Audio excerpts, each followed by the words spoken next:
I went into the bathroom on the fourth floor at the New York Times and I wept. I sobbed like Holly Hunter in broadcast news. I started crying really hard. And I was like, I'm going to fail. I've totally messed up. I've come to the New York Times, the most powerful publication on earth, and I'm going to fail. I'll be fired. This is Taste. I'm your host, Matt Rodbard.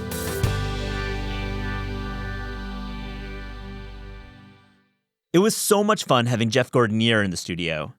Jeff is a journalist, author, and one of the most prolific writers in the food world. He's currently Esquire's food and drinks editor, leading their restaurants and bars coverage. And before that, he was a reporter at the New York Times and held various roles at Entertainment Weekly. We have a great conversation about his work, the current dining scene, and we talk about his award-winning writing in Food and Wine about rice in Charleston that he co-wrote with George McCallum. There's so much to talk about with Jeff, and I hope you enjoy this conversation. Jeff Gordinier, welcome. This is Taste. So happy you're here. How are you doing? I'm happy to be here, Matt. It's fascinating where we're recording right on Broadway, in the building of the people who publish my books. Yeah. And we're a few blocks from what used to be the office of Entertainment Weekly. Yep.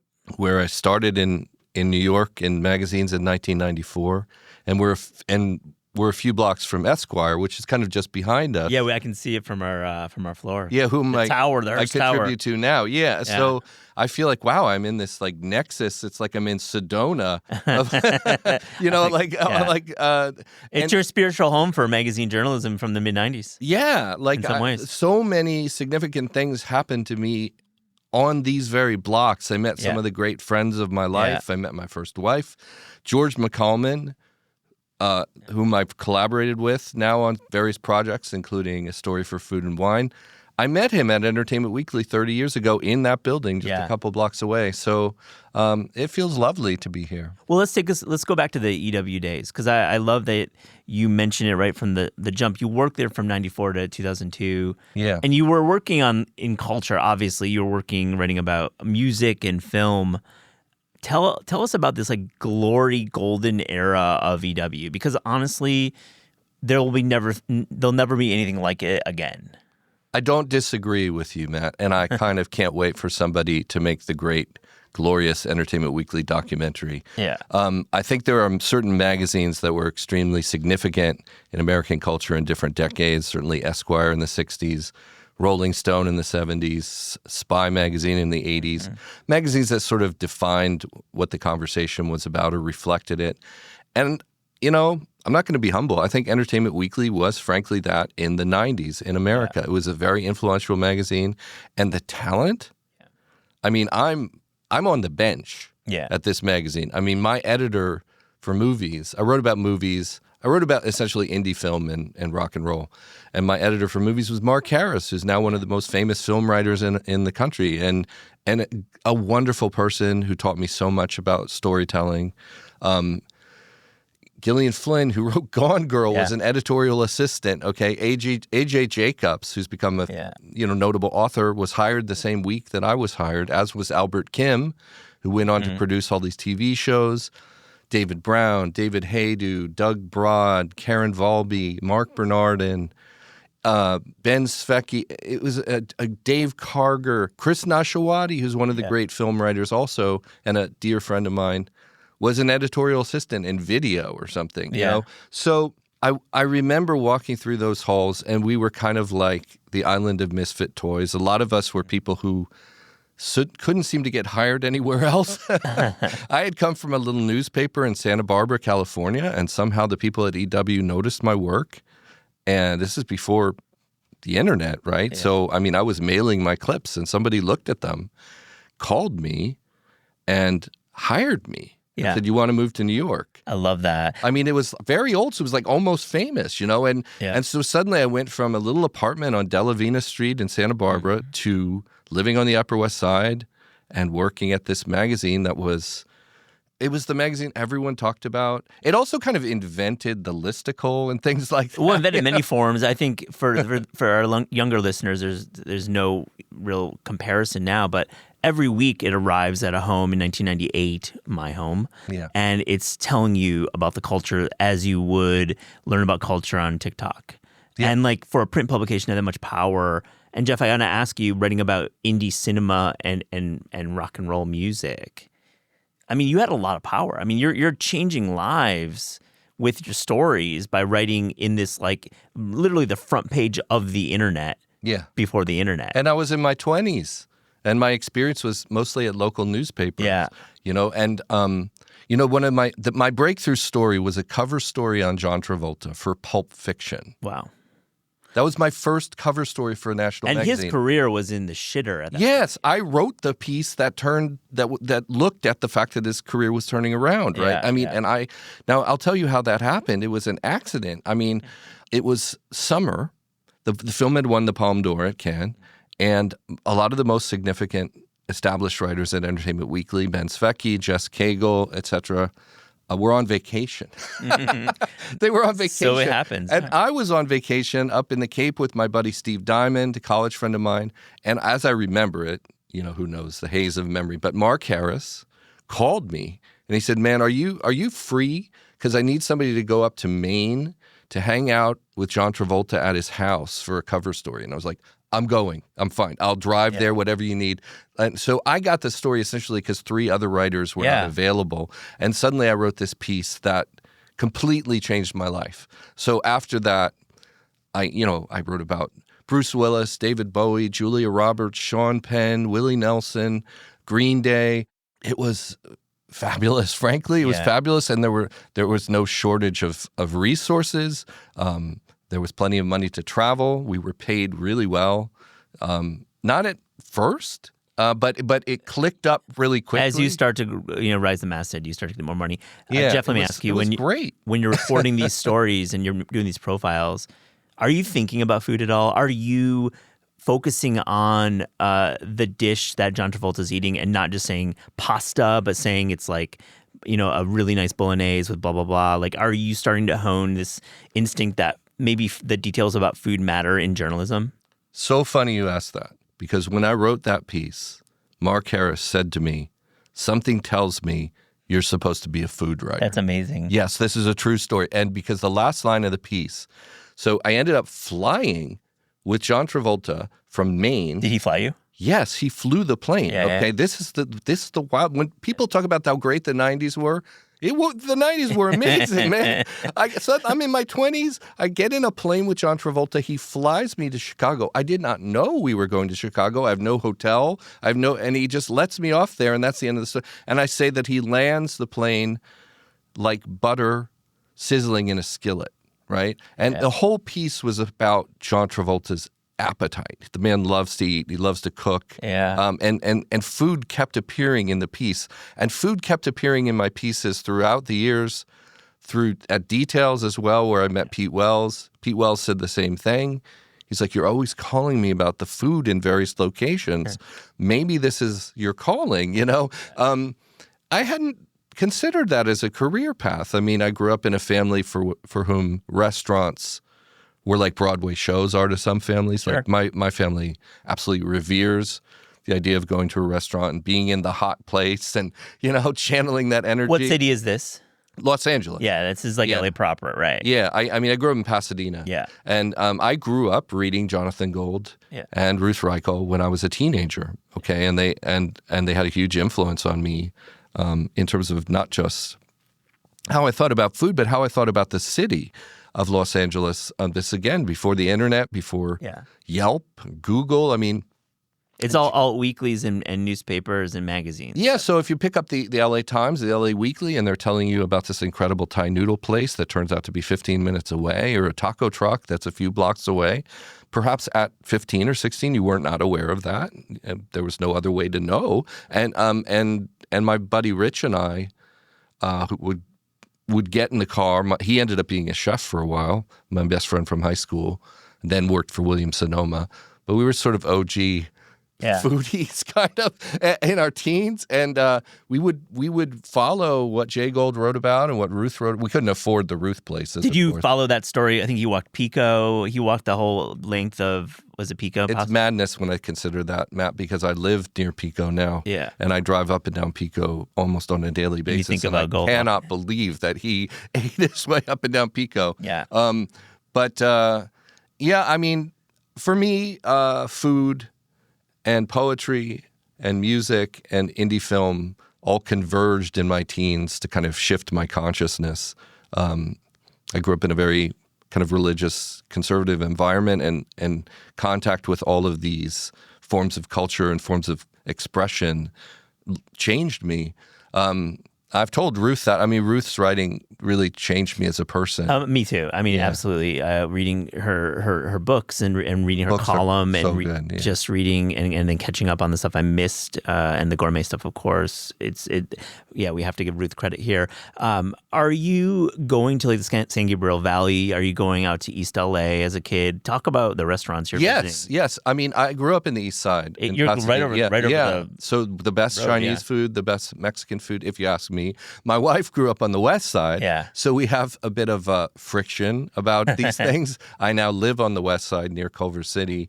But I find that the most interesting restaurants, both the older ones and the newer ones, tend to be on the East Side. And that, part of our friction, in LA, people are very loyal to their burgers. And I grew up with Pie and Burger. Yeah. It was just down the street. I grew up at the corner of California and Allen, and Pine Burger's on California, so I could ride my bike to it. And she grew up going to where her mother grew up going to, which is the Apple Pan, on Pico, actually. Yeah. And my cousin Dave in the Valley grew up going to a place called Bill's Burgers. I think the owner is like literally 102 years old and still making the burgers. Well, I mean, it says a lot that, fuck cholesterol. Like, you can live to 102 and own a burger place. Just get the right special sauce there with your diet and exercise. No, in terms of which one's the best, I actually have no idea. What about Cassell's? Oh, well, I love Cassell. Well, that's different. But like, I would tell you that I don't honestly understand the Apple Pan Burger. It makes no sense to me. The hickory sauce, I'm not fond of. But if you grow up, and then my wife and her mother will say that Pine Burger has too much sloppy kind of Thousand Island sauce on it. But, you're connected to it because it's what you loved when you were 12 years old. Absolutely and there's agree. No way to shake that loose, I do think the best burger in Los Angeles, though, is the Father's Office Burger. Yeah, it's good. I mean, that one's been 15 years now, probably. 25. Sangyun, right? It just had its 25th 25? Yeah, man, it's a quarter century old. That's Can you believe crazy. that? Time flies. It's an astonishing thing that you could argue is not entirely even a burger. It's sort of like a French onion soup beef sandwich, with arugula, but I find it extraordinary. And that's up in Culver City, right? Culver City and Santa Monica. Yeah, Santa Monica. I'm very close to the Helms Bakery complex, and there's a Father's Office right in there. Yep. I can walk to it, and I do. I love Maine lobster for its versatility in the kitchen and its iconic flavor. The sweetest lobster on earth, prepared in pasta, served chilled in a salad, and of course in a lobster roll. Maine's lobster fishery is among the most sustainable in the world, with every lobster harvested by hand, one trap at a time, from independently owned and operated dayboats. Maine lobster can be purchased year-round, fresh or frozen, raw or pre-cooked, shell on or shell off, and with ready-to-eat and ready-to-use options. Visit lobsterfrommaine.com for details. We're going to skip over details. I want you back. We'll do this again, but those details days are probably very exciting. But I want to get to the New York Times. You join in 2011, and it starts this run of 5 years, Jeff. 6 years. Okay, let's round up. Let's correct the record. 6 years, where a Jeff Gordinier piece really meant something to me as somebody who just loved your work. I didn't know you personally at that point. That's nice. Thank you. No, I mean it. And you were covering, I would say, a very specific beat, which right now the Times desk, the food desk, does not do this as much. They don't have a Jeff. And you're covering chefs in restaurants with an aggressive, curious remit and point of view that hasn't been repeated at the Times. And maybe it's we don't have to litigate like why there isn't a Jeff there now, but you're writing about chef culture for this massive outlet in a way that is bridging Eater and Grub Street with the Times. But you're also like, you're working your ass off. I just like read a bunch of your clips. You have like 10 pages of a Diner's Journal, of course, the blog, but like you got 10 to 20 pages of stories. What's it like? I mean, what's the pressure like? What was your big goal when joining from this magazine career? Wow, that's a very good group of questions. I did not feel it as pressure. I love to write. I don't exactly experience writer's block. I wish I had more opportunities, frankly, sending a beacon out there to all the editors. Please call me. I want to do more writing. I can write extremely fast. Perhaps should stop and think more often, but I do write quickly. Yeah. And listen, I came from Entertainment Weekly and Details, and I write about people. My life has been transformed by creative people. I love filmmakers, actors, poets, musicians. I love these people, right? I love their quirks. I love their scars. I love what drives them. I love what derails them. I'm fascinated by that. And I guess Pete Wells, who had been my editor at Details, recognized this and thought that it made sense to have someone come do that at the New York Times about chefs. Now, it has now been dismissed as a cultural moment, I suppose, but we were in the midst of that chefs are the new rock stars moment. And so they got the guy who had written about rock stars, right? So I wrote about Danny Bowen and Roy Choi and Mashama Bailey and Amanda Cohen and Gabrielle Hamilton. And I found them, and John Kwan, and, I found all these people incredibly fascinating and unfiltered, Matt, in a way that was new to me. Coming from writing about Hollywood, where oftentimes your access was extremely circumscribed, extremely limited, an hour in a hotel room talking to somebody or something, and it was starting to shrink. Whereas with the chefs, there was almost no limits on how much time you could get with them. The first time I went to speak to Gabrielle Hamilton for a profile at Prune is when her book, Blood, Bones, and Butter was coming out. Talk about a choice assignment. I mean, this is an early profile for her as well. I think at that point before the book, and you had a galley, obviously, and you had really read it in advance. She was known for her restaurant, but was pretty anonymous. Yeah. I mean, it's almost the equivalent of John Travolta in Pulp Fiction when I look back, but I didn't feel it at the moment. No. But I went in and I clicked with Gabrielle, and we were instantly revealing our deepest secrets to each other. And she's like, how many days do you need? And I was like, days? What do you mean, how many days do I need? And, I was used to people saying, well, we're done in an hour or something like that. And I said, oh, golly, I don't know. How about the whole week? So I embedded at Prune like on Valentine's Day. And I was used to magazine reporting, which is to say that I made all these recordings, all these recorded interviews. On cassette tapes too, right? Yeah, probably. And filled like probably 20 notepads. And then I had amazing material. Like the definitive, I was like, this would be definitive profile, It's just so delusional. Yeah. And so stupid I was, because I walked into the office and Pete Wells came up to my desk. He looked at all my tapes and my notes and he said, you realize this story is due tomorrow. You had no idea. I don't know that I'd been realistic about that. You compartmentalized the deadline. I came from a monthly magazine where, I would spend a week on the lead paragraph, okay? And it was Condé Nast, and they would treat you with, enormous sensitivity. And suddenly, I was like, well, Pete, we're friends, right? Tomorrow. Tomorrow's Friday. It's not really tomorrow. It's Monday, right? And he's like, no, ma'am, this is New York Times. It's due tomorrow. I gulped hard, and I wrote a terrible lead. I wrote a lead about like Gabrielle Hamilton is in the weeds. The orders are coming fast. And I wandered over his desk to Pete's desk and I said, Gabrielle Hamilton in the weeds. And he's like, you didn't do that though, right? You wouldn't. I was like, oh, no, of course not. I love that shit. Only an amateur would write in the weeds. I was just joking. That was a joke, Pete. True story, Matt. I've told this story at many journalism schools. I went into the bathroom on the 4th floor at the New York Times and I wept. Yeah. I sobbed like Holly Hunter in broadcast news. I started crying really hard. And I was like, I'm going to fail. I've totally messed up.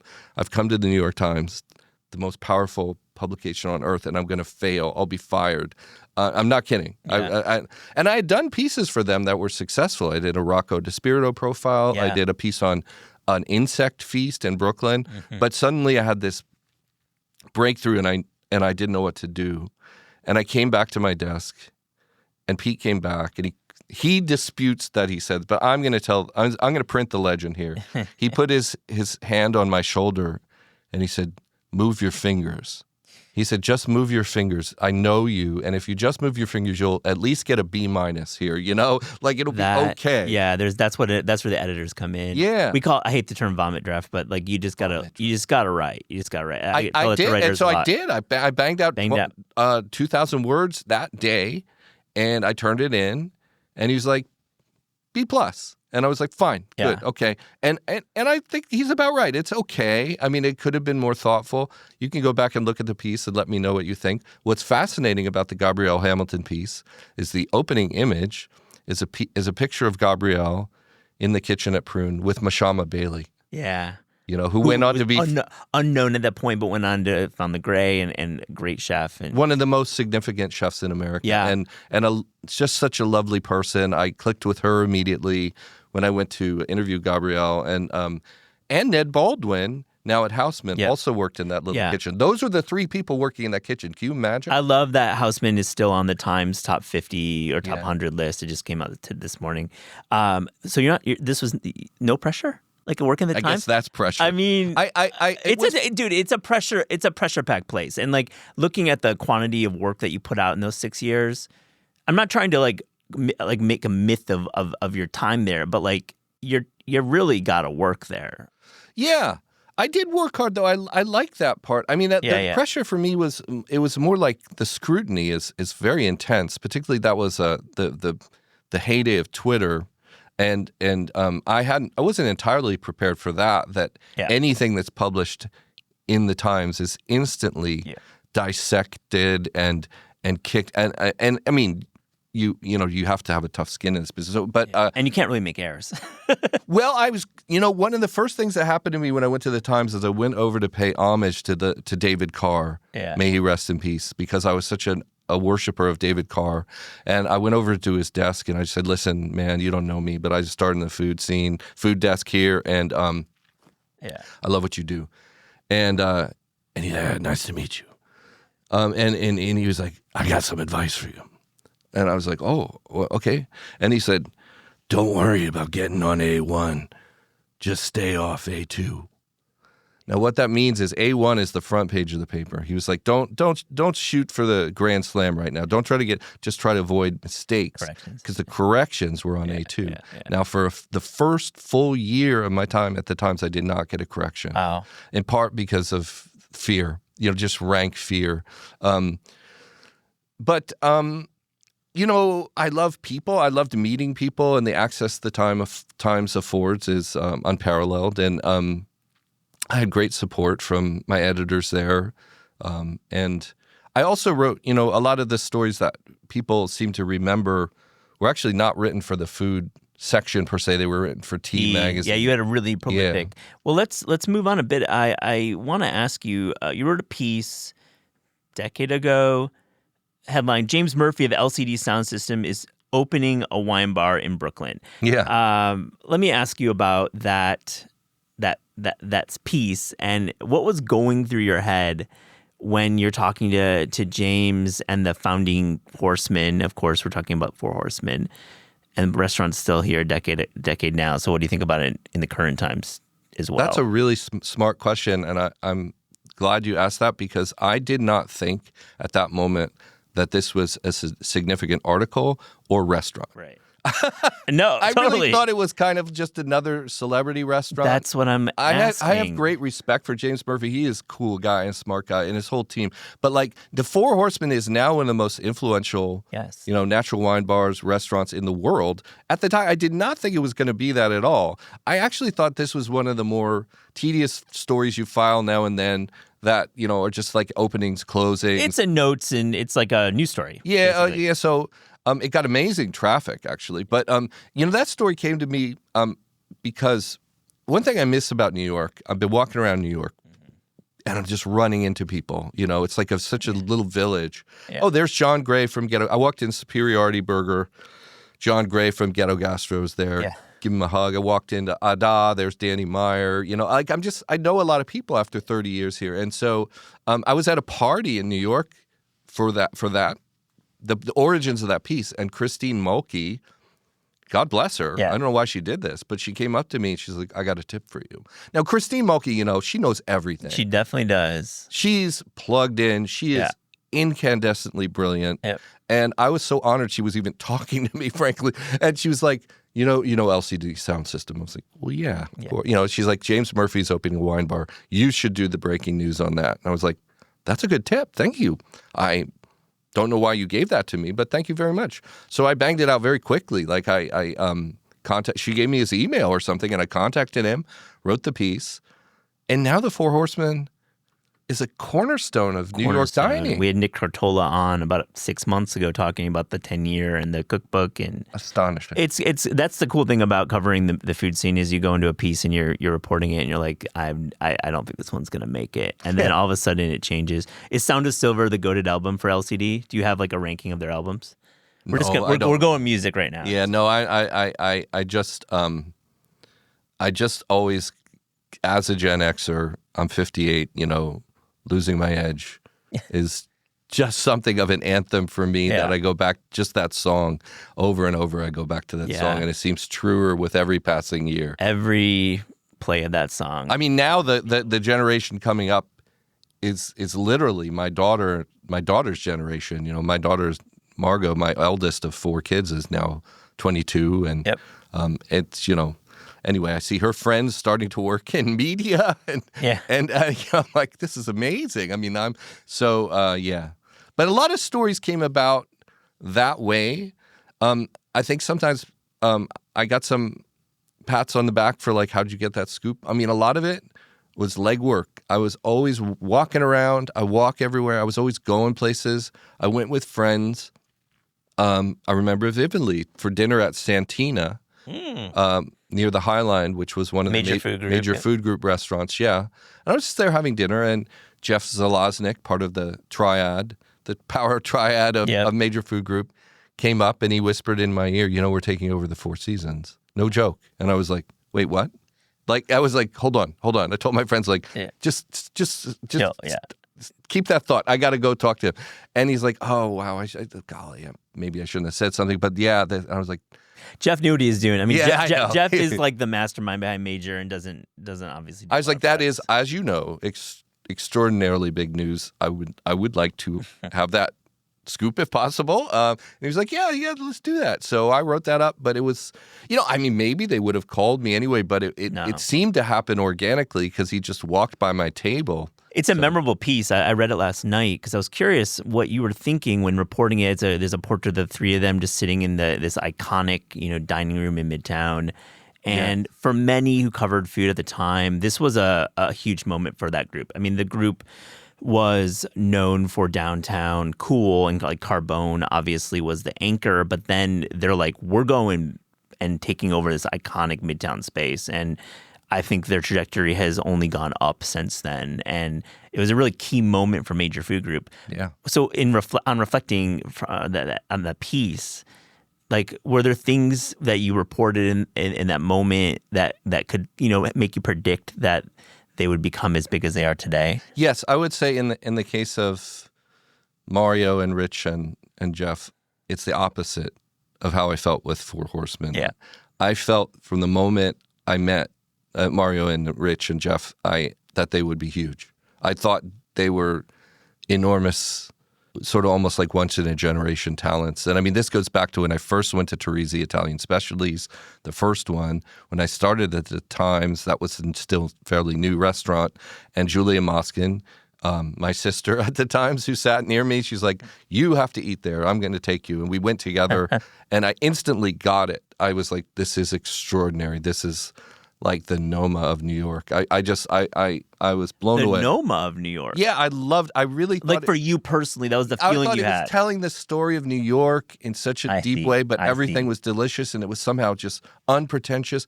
Like what I love about what Major Food Group does is that they deliver art and they deliver fun in equal measure. Like it's a party and it's also, particularly in the case of Teresi, it's more than just fun, and it's telling a story. Yeah. As is Tatiana, Kwame's restaurant.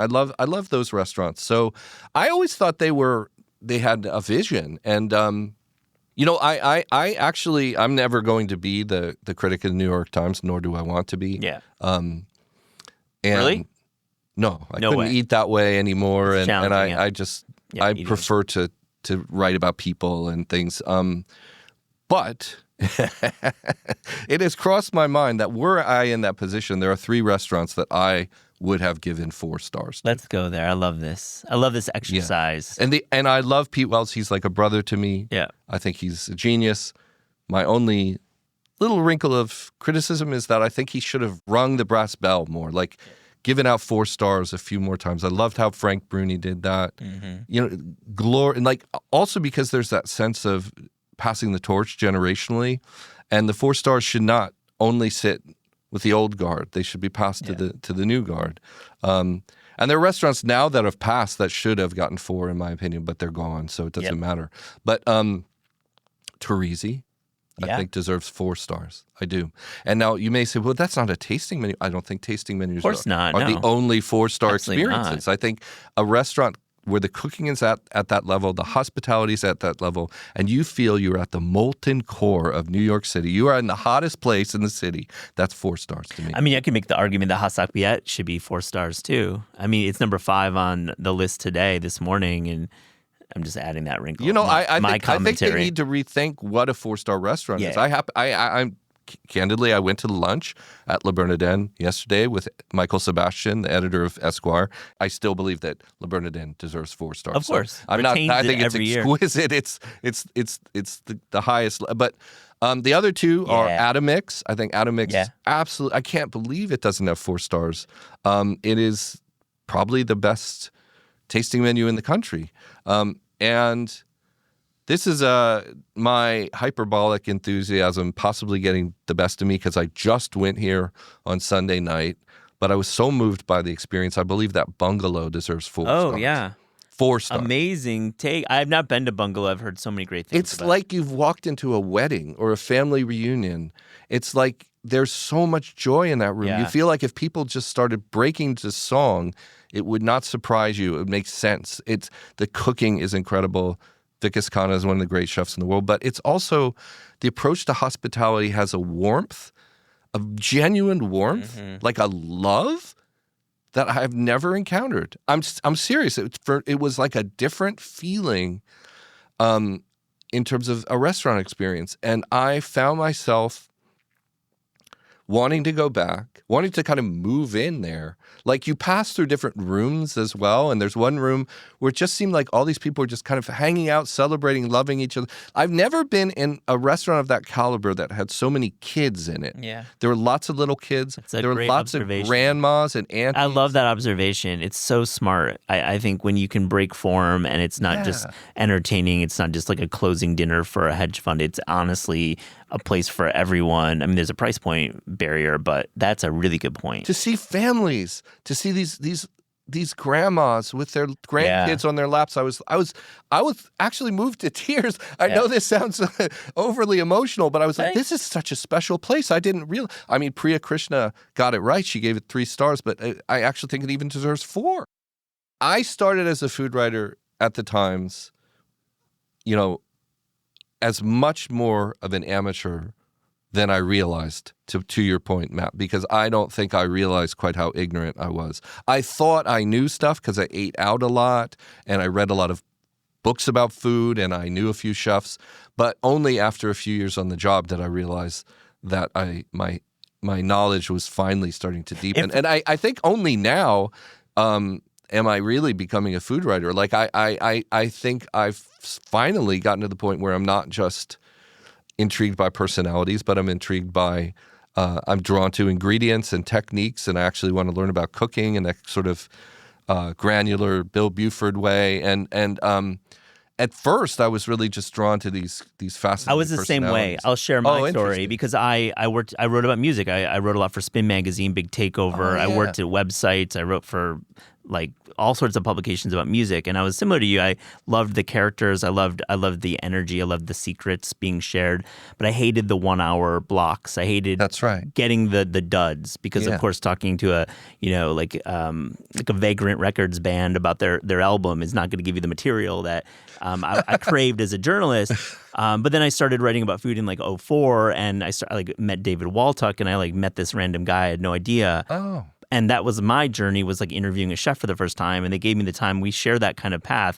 And I agree with you. I totally, until I started writing cookbooks, I was like imposter. I felt like I didn't know. I could write a good story like yourself, but man, I didn't know the detail of the food. And I felt super nervous writing about food because there were so many great talents around it. So we share that.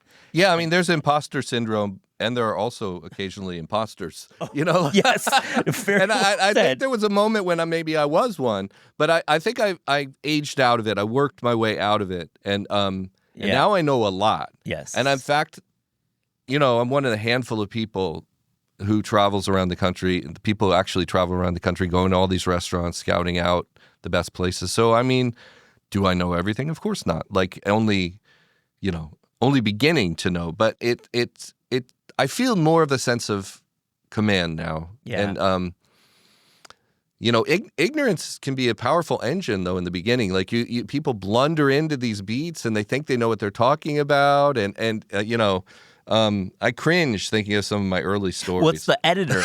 It's the editor who the editor saved me. Because you start seeing the line edits, you're like, oh my God, I had no idea. Like, I was so ignorant on that ingredient or that technique or that cuisine or that culture.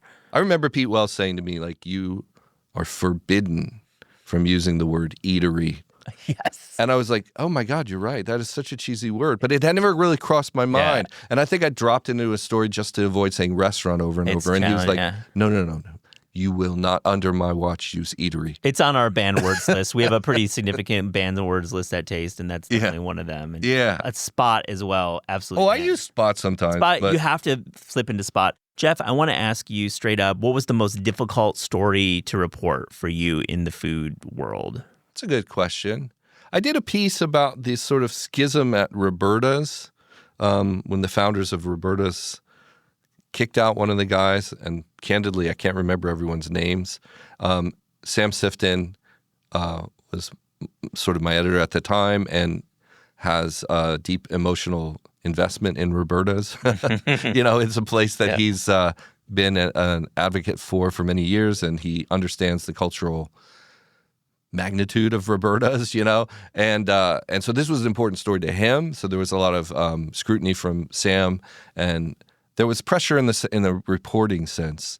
But I know how to do that. So I mean, I started covering City Hall as a newspaper reporter back in the 80s and 90s. So I can do that kind of serious reporting. And I remember I got these wild, candid, unfiltered emails from Ken Friedman, who at the time had some vantage point on this schism at Roberta's, and Ken somehow did not cross his mind that he was speaking to a reporter.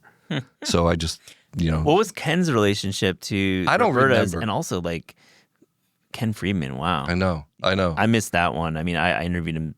Recently in the show, we took a deep dive into the amazing world of Dijon mustard with help from our friends at Mai. Mai brings over 270 years of French craftsmanship to every jar of premium Dijon mustard. Since 1747, Mai has been perfecting the art of flavor, transforming everything from simple sandwiches to gourmet meals. Look for the Oh My, It's a Great Talk About Dijon Mustard episode in the This Is Taste podcast feed. Embark on a gastronomic tour through Europe's finest flavors with European Tasty Tales, a podcast series that explores interesting stories behind traditions, taste, and iconic European Union products such as Italian Pecorino Romano, Croatian extra virgin olive oil, and Irish whiskey. Each episode celebrates the stories, culture, and people behind these extraordinary culinary experiences. Start your tasty adventure today by listening to European Tasty Tales on Spotify. A couple times, and I'd have to go back to the story and look. I can't remember the contours of it, but it was and then he was like mad, like, wait, why'd you publish that? I'm like, when I'm asking a question as a reporter, you know the ground rules here. You know what I mean? Yeah. So, but that was a sticky one. What about, like, I get that if it's like a news story that has court records in the flow, that obviously has weight to it, especially in the New York Times. But what about just a story that just a report from, like, maybe a difficult subject or somebody who started difficult and ended up great, or just like some hardship that you had, like driving around and you needed to go to like 3 or 4 places in a day? I don't know. Like, well, I've had that with Esquire. I've had the scouting for best new restaurants be so grueling that I actually thought I was going to have a stroke.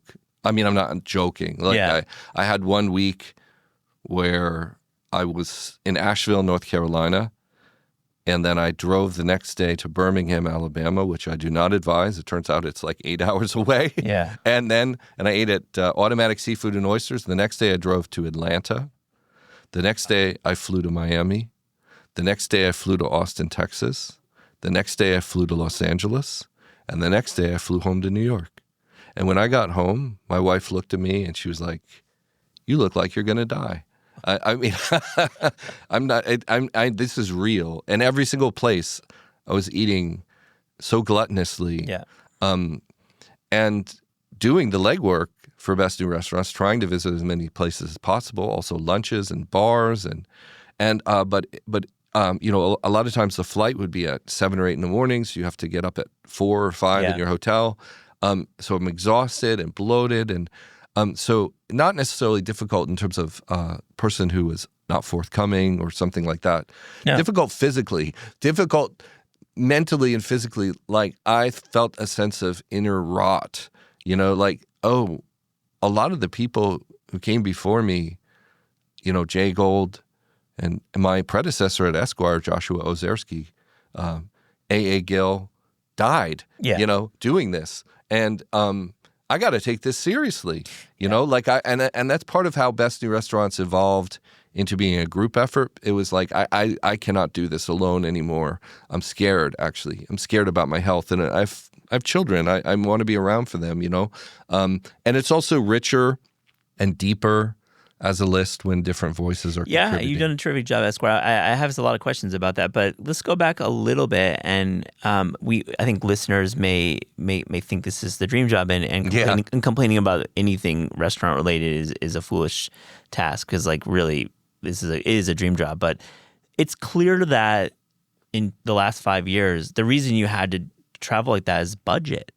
You couldn't, like, they didn't have the budget for you to be in each city for 3 days to give you that one prep day, 2 days of visits, and then fly out. I mean, that's the reality of doing this work. And I think every publication, including the New York Times, faces this fact where there are budgetary constraints. Absolutely. Yes. And so you find sort of hacks, right? Like, one of my hacks has been for years to take wealthy friends out with me, because I don't like comps. I don't, I'm an old school journalist, and so I prefer to have one of my old college pals who worked in tech pay for dinner. I'm like, I'll get us in, you pay. But like, for instance, I was here in New York recently for the chef conference. I was in Philadelphia for the chef conference. I'm here now for some business meetings and an awards ceremony. And I try to consolidate, like, if someone else is paying for my travel, I am still like my family. Like, we have that kind of Broadway show mentality. We want to see the new show. Let's see the new show, So when I come to the city, the last 3 times, I went to Bridges, I went to Borgo, I went to Ada, the new iteration of Ada. I went to Crevette, went to Bungalow. I'm going to go get lunch today at Le Veau d'Or with my literary agent. And, I could go to old school places that are my favorites, but people are like, well, you don't always have to go to the new ones. And I'm like, for some reason I do. For some reason you do. And that leads to my next series of questions is Esquire. Big list. You have we've had Joshua David Stein on a couple times. Yeah. Now we have you under the lead of this package. And Esquire, it still carries a lot of weight. I mean, these are important lists, and it changes these restaurants' future and trajectory. And you're out scouting now. Is this something that is going to remain at Esquire, or you can speak specifically, or just in general? Do you feel these lists will continue to have clout and they'll be financed by the publishing companies? Not eternally. But, for now, I mean, that's a good question. Right now, I'm in the midst of my 9th one. And Matt, I did not anticipate getting to that point. I, from the beginning, said I'll do like 4 of them and then I'll move on. But I believe in the franchise. I love the editors I work with at Esquire. The budget is not awesome. It's not. It's not awesome. It's not huge, but like we do the best we can, and I like standing up for good places and good people. I like this kind of catalytic energy, this sort of pixie dust in the air feeling when you go into a place and the magic starts to happen. If you're scouting out, like everybody will tell you, everybody who's done this, Kushbu, everybody who's done this kind of work, that you have to go to a lot of mediocre restaurants. Yeah. There's a lot of places I don't post. I don't like. Yeah. It was just kind of generic, It was like another Burrata restaurant, basically. But every now and then, magic happens, and it's an extraordinary feeling, and it's like watching a great film or hearing a great album for the first time, and you're like, oh yes, this is happening. And in the list, there are fewer and fewer of these lists. GQ doesn't do it anymore. Nope. Our direct competitor. The primary lists in terms of best new restaurants are the Times, Esquire, and Bon App. And Food and Wine.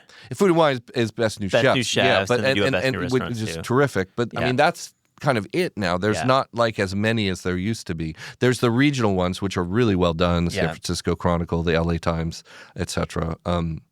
By the way, the team of the LA Times, now that I live in Los Angeles, I mean, talk about dream teams. They're really extraordinary. I read every Sunday. I read the paper. I think that they're putting out incredible work there. They really are. And they're working under a pretty tough situation with ownership and a lot of turmoil in that organization, and they're continuing to put out great work. Yeah. Jeff, what are some cities that you're focusing on right now? Because I've had all those publications mentioned. I've had the lead editors on talking about their list, and I like to ask about because you can't go to every major city. You can't go to the top 25 DMAs and go because of the budget and the time. You have to make choices. So what are some choices you're making this year? Such a smart question. I recently went to Father's office in Culver City because Brian Gallagher happened to be in town, who's from the New York Times, and he kind of oversees their list. Congratulations, Brian, on the new one. Yeah, just out this morning. And I'd never met him before, and we just started texting or something. And he was telling me about the extensive team that they have. And so, if they just feel slightly curious about Omaha, they can go to Omaha. Mm-hmm. You know what I mean? They're just like, I feel like someone needs to go to Anchorage. We don't have that luxury. Yeah.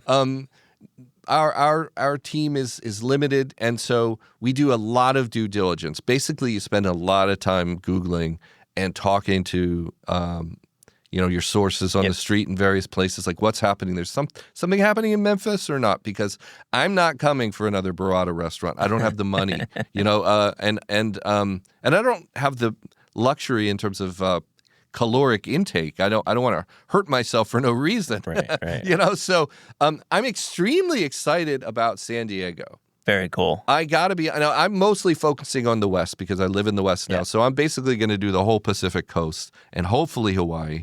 I don't know. We'll see. But boy, San Diego, particularly northern San Diego, the little towns like Oceanside, Carlsbad, Leucadia, Encinitas. Absolutely, some of the You should listen to our episode. We went up to Carlsbad and Oceanside, and, how did I miss Clayton, Eliza, and I took a road trip up there. I'll send it to you. Anyways, continue. I mean, I just went to a restaurant called Lulu, Leuleu, from Claudette Cepeda, who's one of the famous chefs in the country. She was on Top Chef and everything, and has been in Esquire Best New Restaurants for her El Jardín. Previously, she had in San Diego, and I mean, this is just this beautiful bungalow meets boudoir kind of hang out with vinyl records and bottles of wine everywhere and incredibly quirky, soulful design. And I thought, this is a restaurant that couldn't be anywhere else. This is her. This is an expression of Claudette and an expression of Leucadia, which is this funny little like bohemian enclave. Cool. And so I have been going a lot. My parents live in Laguna Beach. Yeah. So I'll sort of go there. Pop down to Carlsbad. Yeah, drop off the twins, then I cruise through Camp Pendleton and just start hitting those little. Yeah. You got Matsu in Oceanside. You got Valle. I mean, it's Commodore Nishi in La Jolla. Have you been there? No, I haven't. It's a restaurant that specializes in Mexican breakfast. Yeah. What could be better than that? That's great. San Diego, we had a great time there in that episode and just spending a few days there. And we went out and hung out at Chino Farms with those guys. And they're just a wealth of information. You could try the ice cream out there if you've ever had I feel like in India, I'll go back and listen, Matt. I have these twin 7-year-olds and they gobble up a lot of my media time. We have only a few more minutes. I want to talk to you about your piece for Food and Wine. Oh, yeah. Which has been honored by both ASME and the James Beard Foundation, which is really, really high regards from awards committees, but also just from my own reading of it last night. I was just struck by it, how a single grain shaped the history of the city and holds the keys to its future. You and George went on the road together. Yeah. A really creative duo. And tell us a little bit about the piece I'm going to link to in the show notes. You should definitely check it out. But how did it come about, and what was the reporting like for it? It's like the planets aligned on this one. Every now and then in your career, the planets align. I've known George McCalman for 30 years. I love him. He's a dear friend. We work together at Entertainment Weekly. He is an artist. He's a designer. He has his own design company. But he's also a writer and a scholar, and he has a book out called Illustrated Black History. That's award-winning. We happen to be in conversation with Hunter Lewis, actually about some potential other projects. And Hunter brought up this idea because they were about to do a Food and Wine Classic gathering.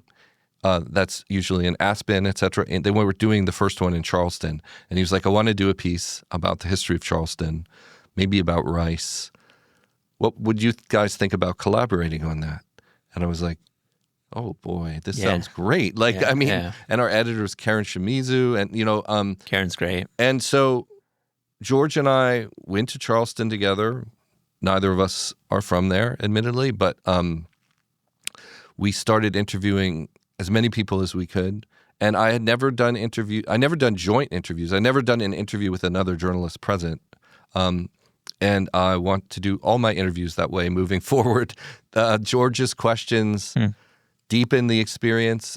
He was also sketching portraits of the people. Very cool. He was drawing while you were recording. While we spoke with them, and then he would sort of flip the portrait around and say, "Oh, Miss Charlotte, here's what I'm drawing." Talk about opening up an interview. He's extraordinarily charming and thoughtful, but I just think having a person there with a different sensibility who takes the conversation in a different way, and I would just shut up for a while and let George lead the conversation and take my notes and listen. And I found that these conversations were going in places that surely I should have thought of but hadn't. And they just took on a deeper emotional tone, a deeper philosophical tone. So the piece essentially composed itself during those interviews. And then George and I driving around in the rental car together. When we went to interview Roland Chalmers, who's a black rice farmer, it turns out he was like 2.5 hours south of Charleston. We didn't really know that. And it was raining, so it was a really long ride. So George had to listen to me singing quite a bit. Oh, yeah. I think he's forever scarred by my version of Born on the Bayou. But when I was not singing at the top of my lungs, which I do in rental cars, I think I'm a journalist really just because I like road trips. We talked incessantly about what the story should be. And the story sort of wrote itself in that rental car as we bandied back and forth ideas of where to begin, what the lead would be, etc. And to be honest with you, it's not what we turned in. It didn't run verbatim, but it's almost essentially what ran because we had thought about it so much leading up to that point. We were early. We turned in the story a week early, actually.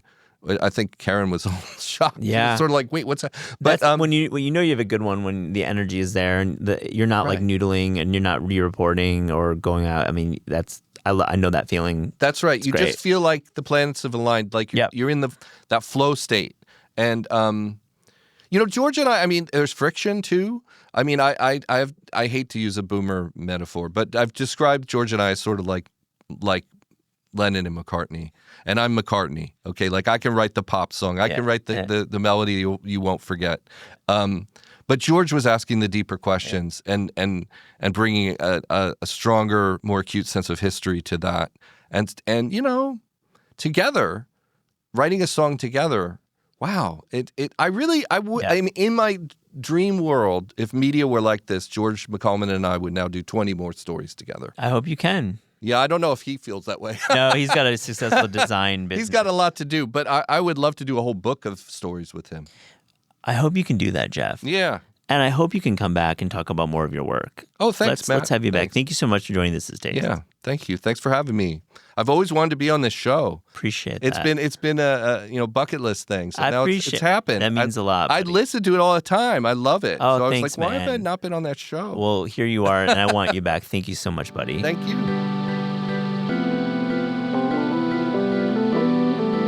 This is Taste is hosted and produced by Eliza Barbanel and me, Matt Rodbard.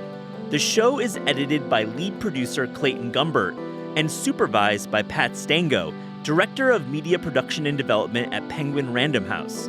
Thanks to Shalia Harris and the production team at Penguin Random House. Theme music by Steve Rydell. Logo and guest illustrations by Ellie Skurzat. Visit Taste online at tastecooking.com and make sure to subscribe to our newsletter to keep updated on all cool things in the world of taste.